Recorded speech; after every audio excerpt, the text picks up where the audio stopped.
This is Alabama Politics with Steve Flowers, an in-depth interview with Alabama's top political newsmakers. Now, from the studios of Troy University, here is Steve Flowers.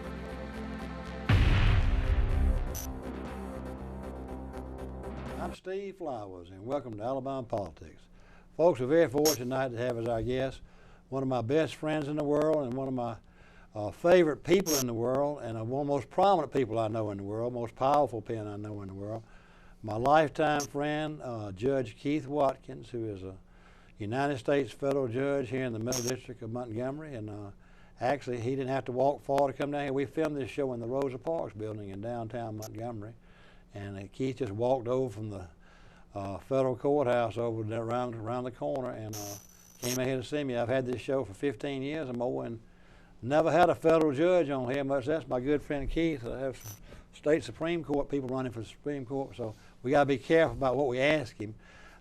Judge Watkins is my lifetime friend, but also someone I admire as much as anybody I've ever met in my life. He's always been a high moral person, an ethical person, and just perfect to be a United States federal judge, any kind of judge.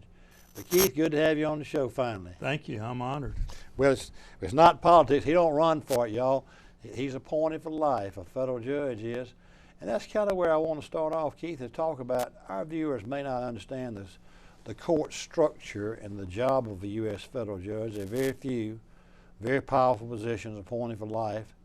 And we have 3 districts in Alabama. This is the Middle District, Montgomery. Northern District's pretty big, and then the Southern District's Mobile. But tell folks about how many of the judges there are, and the precedent of stare decisis, where y'all really the United States Supreme Court sets the law of the land, and y'all's job as federal judges below the United States Supreme Court is to adhere to what the national law is. Y'all not supposed to plow new ground. No. Really. So if you will, kind of give our viewers a kind of a gist of that, if you would. Okay. Well, mine's a trial court. And so we are appointed for life or good behavior, whichever we lose first. There are three levels generally of an Article III judge. Article III judges are appointed for life. And even after we retire, we get our full salary. That sounds like a good retirement, but if you don't live long, it's not very good because there's nothing vested. Right. But your widow doesn't get it, does she? The widows get anything? No, we have to pay for their annuity. It's not that great unless you live to be, much older.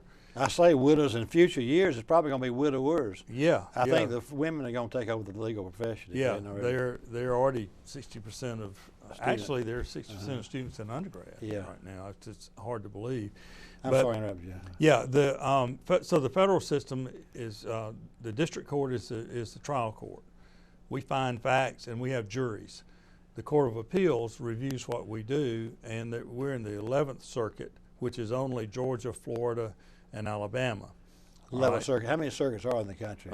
There are 12 if you count the D.C. Circuit, which has a sort of a special docket. But the 11th Circuit was the one that was added last, and the old Fifth Circuit split, and our end of it became. You used to be in Virginia, wasn't it? It was like it started in Texas, Mississippi, Louisiana. It was that big. It was huge. They used to have, when they did an en banc, which is the whole court sitting all at once, they had to do it in a basketball gym. Well, that was a while back when they did the 11th Circuit, though. Yeah, Judge Godbold from this district, from our court, was the one who supervised that, and Jimmy Carter approved it, put it through Congress, and. So that split occurred in about 1980. So the circuit court is between us and the Supreme Court. The only direct appeal from our court to the Supreme Court is when we sit as a 3-judge panel on the unconstitutionality of voting rights. That case goes straight from our trial court to the U.S. Supreme Court. Which happened in the Northern District just recently. And it happened in our district about 6 years ago. Okay. And so other than that, the Court of Appeals is between us and the Supreme Court. And as you know, the Supreme Court only takes between 80 and 90 cases from the whole country a year. They only take the cases that have some issue. How many cases do you think are asked to be taken by the Supreme Court? Thousands. Their staffs just weed through all kinds of petitions, cert petitions and direct appeals and appeals from state Supreme Courts. And so, so I'm only 2 levels from the U.S. Supreme Court, but it's not that close. I mean, there's 9 of them. There are 12 basically federal circuits, and then there are 94 federal districts. Mm-hmm. Some states are just 1 district. Kansas is 1 district. Montana is 1 district. It's organic. It's how the politics happen. In the South, you'll find states divided like Georgia 3 districts, Alabama 3 districts, Mississippi 3 districts, Florida 3 districts. But out west, where the population was scattered, Wyoming is just a district. Kansas is just a district. Texas is 3 or 4 3 districts, I believe. But it's all how the politics of it occurred. The Middle District in Alabama used to be joined with the Mobile District. There were only 2 districts. Before that, Alabama was only 1 district, and that was during Civil War, pre-Civil War times. So Congress sets that. The 3 branches. Right. We're the smallest branch, but we are a branch. We're not a department of government. We're a branch of the government. Right. The judicial.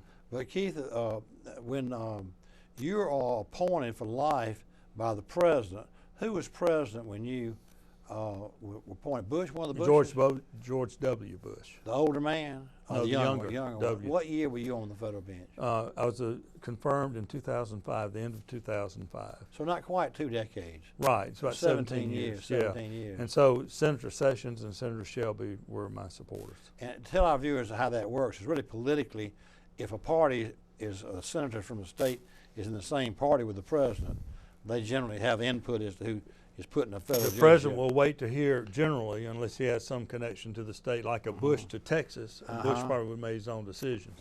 But in our case, the senators have a really strong influence, and Bush would have waited to hear from the 2 senators. And then,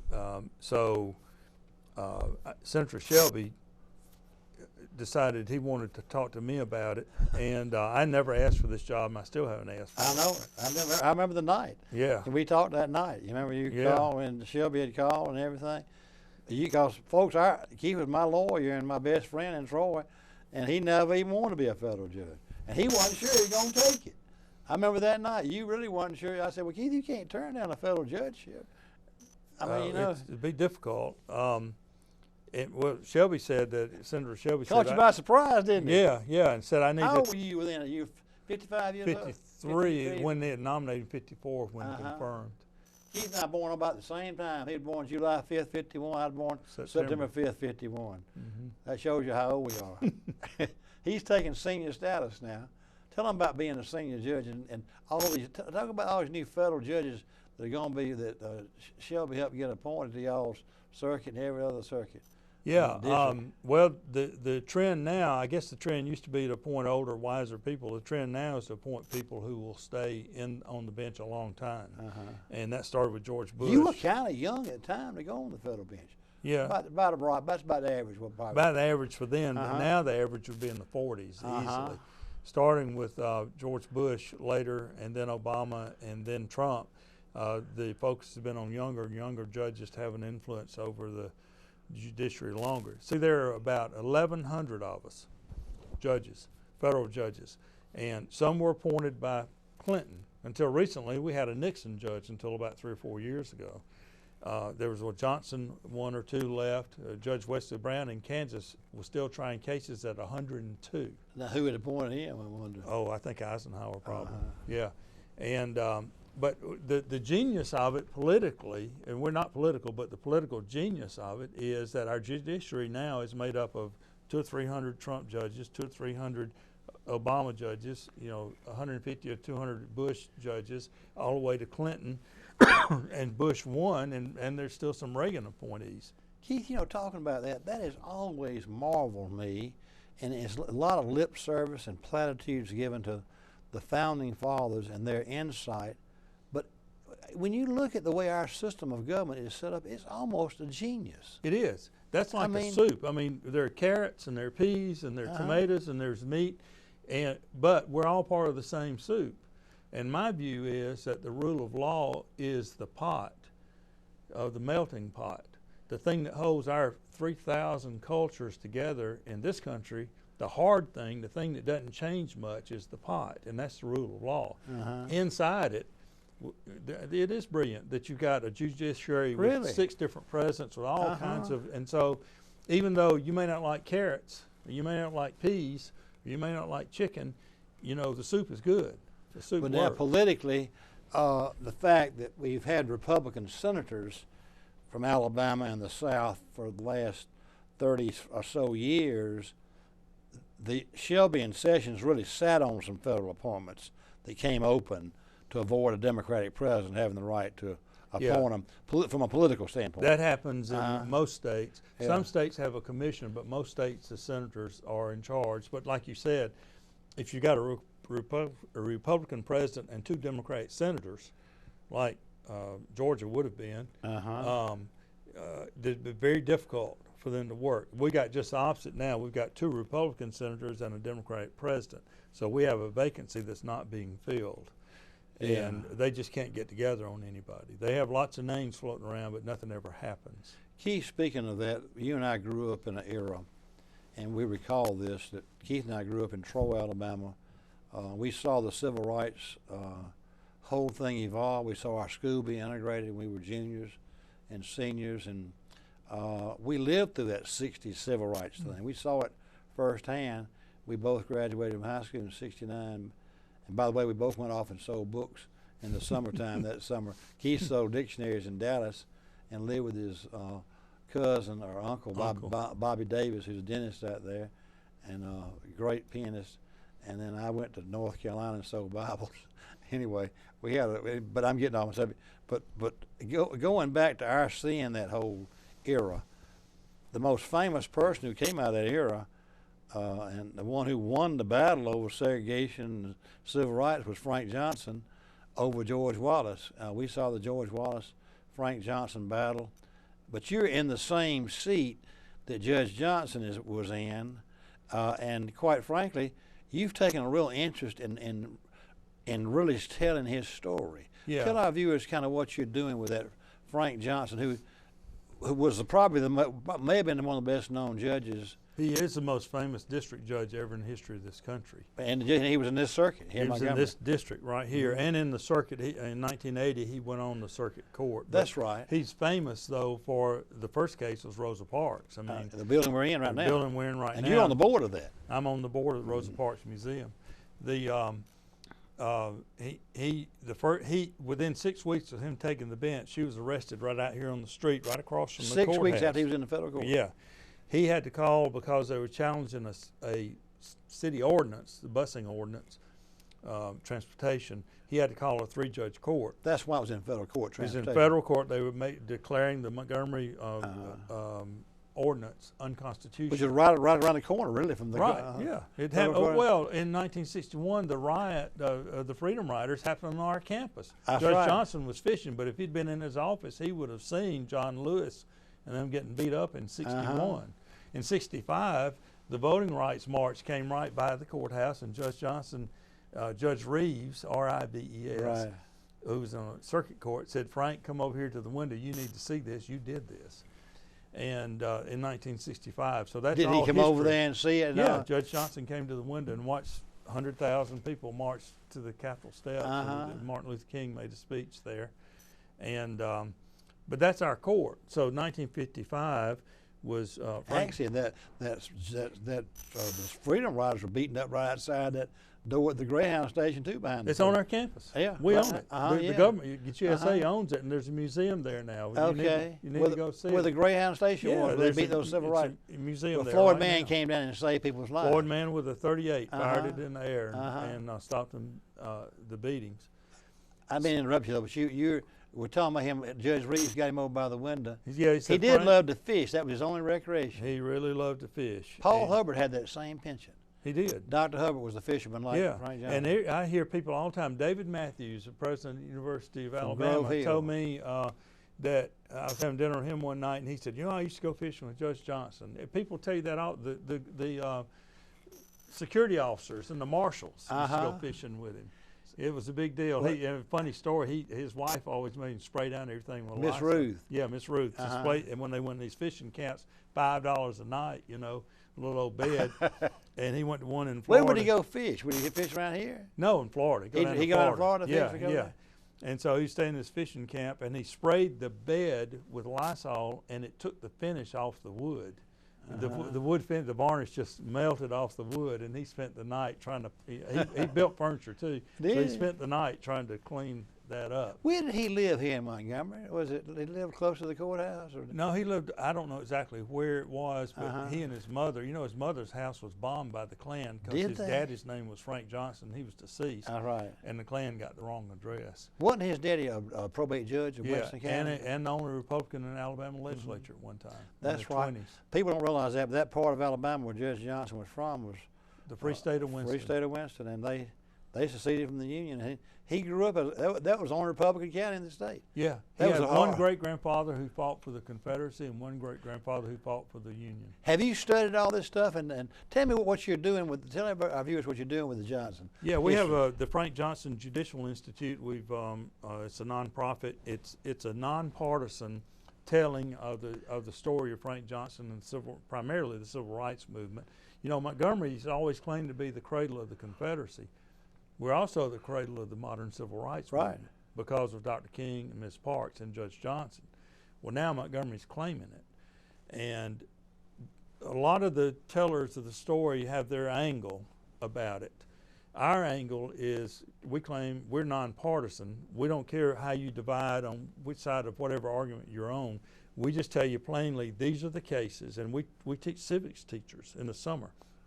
For instance, last year we taught 60 civics teachers in Alabama about Williams versus Wallace, which was the case for allowing the Selma and Montgomery March. And we used that case, which Judge Johnson made brand new law. Even Hugo Black disagreed with his opinion in that case. Is that right? He did. On the march? Yes, he did. He didn't think, and Johnson didn't think. Johnson had come to the conclusion with this freedom rides that it had to be a really important issue for you to block a federal highway. He wasn't big on blocking federal highways. And so Johnson wasn't? Or no, any he enjoined the Klan and the marchers in 1961 and the freedom rides until they could work out something where they didn't block highways. Same thing with the march. He enjoined the march until they could come up with a plan to march 2 by 2 with state trooper support and leave a lane of traffic open. Because that's U.S. Highway 80 from here to Selma. Yeah. So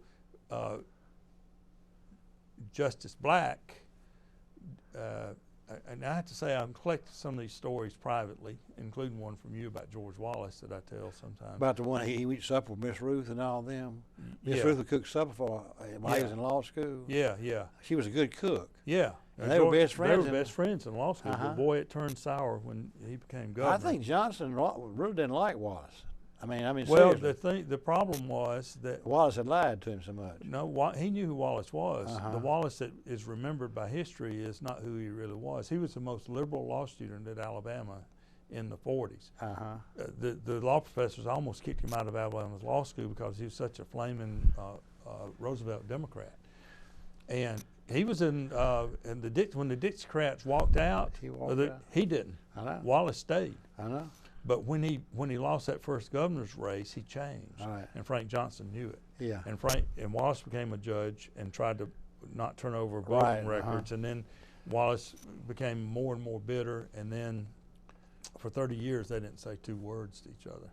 Well, you know, Wallace was talking so bad about Frank Johnson on the stump, you know. Oh, it was awful. I mean, what he would say about a scalawagging federal judge, but more than that, you know. Oh, he said worse things than that, But now after, you know, and most people in the country don't know, but Alabama knows, after Wallace was shot, he changed. It was real too. It was real, and he went to the King Memorial Church, and with tears asked to be forgiven, and to those people's credit, they forgave him, and George Wallace was elected for black votes the last 2 times he ran. That's why he won, 82. Absolutely. Well, matter of fact, one day I was sitting, the reason I know that was a real experience, I was a freshman legislator. I had Barber County in my district, as you know, and Wallace took a liking to me, and he would have me down there to visit with him, and he would reminisce about when I was a young boy at Page, and he would tell me stories, and one day I went down there, and you know, he had about 4 or 5 children, a bunch of grandchildren, and you have pictures of your grandchildren around your office, And the only picture he had was a little black girl on his desk. And I said, Governor, who is that little girl? And he started crying. He said, Steve, that little girl came there from Birmingham. She was a schoolgirl, and she told me she loved me. And gave me a picture. Gave me that picture. That was the only picture he had in his room, which told me that it was a sincere. Well, let me give you another dimension to that. You know that Wallace stood in the schoolhouse door in June of '63. Right. September of '63, he sent the National Guard to Birmingham to block black students from entering one of those schools, Ramsey or one of them, high school. He sent the state troopers to Tuskegee to block, same day, Labor Day weekend, and then he sent the game wardens to Mobile to block black students going in there. Right after '63, the world was upside down, Vietnam was getting cranked up, and Wallace was just raising Cain.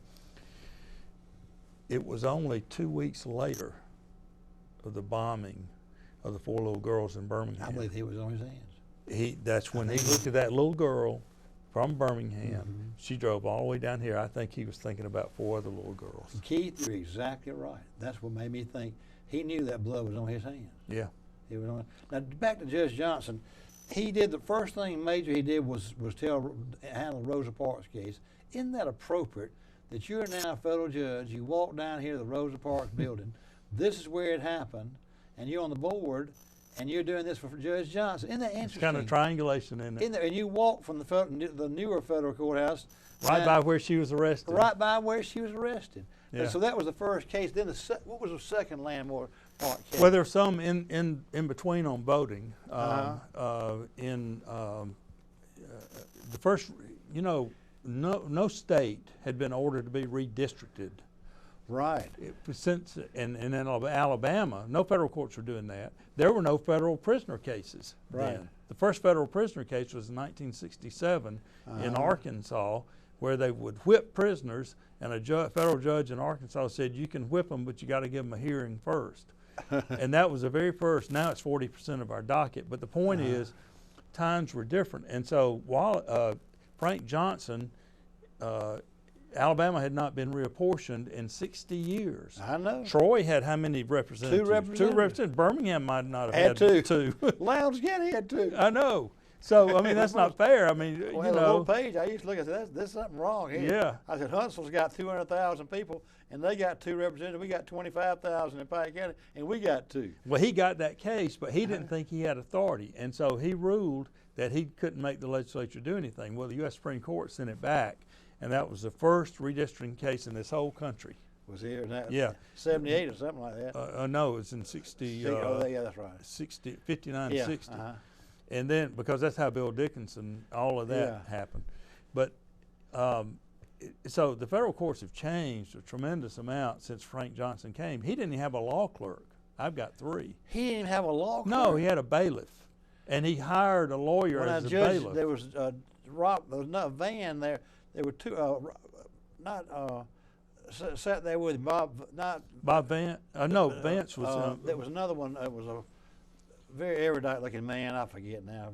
Both of them were. And they didn't have law clerks. No, they began to get them. They began to get them in the 60s. But when he came on the bench in 55, and so he hired a lawyer as his bailiff. Eisenhower had appointed him. Because they had for so few Republicans. How many Republican lawyers were in Alabama? That's right. He had to go all the way to Winston County and to find one. he was pretty young. Yeah, he was 37. 37. How many years did he serve on the bench? Well, he served until from 55 to 24 years on our court. Did you ever meet him? No, I was in Tuscaloosa, and he went to the circuit when I moved to Troy, so that I wouldn't have met him in the court here, and I didn't do appellate work in the circuit at that time.